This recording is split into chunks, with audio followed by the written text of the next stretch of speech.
Oracle co-founder Larry Ellison has officially surpassed Mark Zuckerberg to become the world's second richest person with a net worth of $251.2 billion. It's according to Bloomberg's Billionaires Index. The jump is thanks to the recent rally in Oracle shares. The stock is up over 40% year to date as investors pile into names they believe will be winners in the AI arms race. Joining me now on this, Yahoo Finance tech editor Dan Howley and market domination anchor Josh Lipton, who has followed the tech industry closely. Guys, thanks for being here. On the one hand, Larry Ellison probably doesn't like to be second in anything, Josh. On the other, maybe it feels good for him to edge out Mark Zuckerberg from what we know about the sort of egos of some of these tech billionaires. Yeah, what's incredible is you look at the move in this stock, Julie, and I was talking to Dan about this off camera.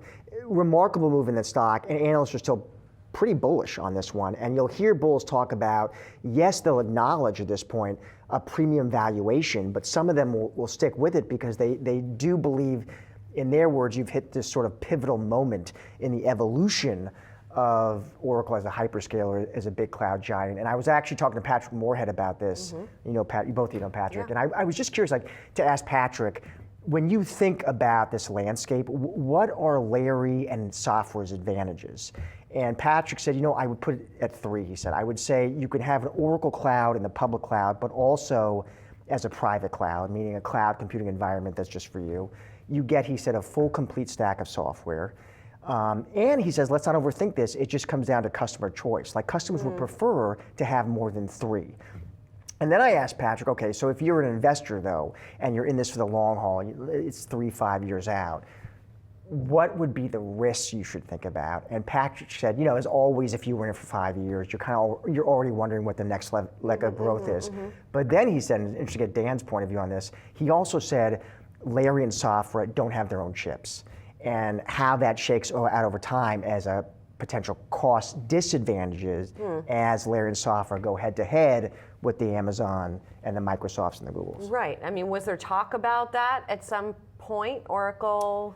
I mean, as far as, look, I think developing chips is something that only a select number of companies can do, right? You need a lot of money and a lot of smart engineers. Yeah. I mean, it's the Microsofts, which, they're still, working on theirs.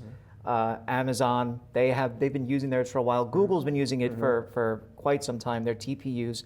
And, I think that when it comes to where you see Oracle versus these other hyperscalers is, let's just go over their yearly revenue, right? So for their year 2025, they reported $57.3 billion. That's for the whole year. Let's look at Microsoft for their last year, $245.1 billion. So Oracle's large, but it's not hyperscale large yet, right? And so I think the idea here is that people are saying, well, people already bought into Microsoft, people already bought into Amazon, people already bought into Google. Oracle's right there, and they're more or less doing the same thing. How do we get in there as another play for the AI space? Does Stargate push them into hyperscale large? Right. Is the question. It depends on A, if Stargate is ever completed, it comes to fruition, right? I mean, yes, they're building out the data center. I think when they announced it, they showed kind of like the footings of the building itself, right? We'll have to see though if that actually turns into that huge network of data centers.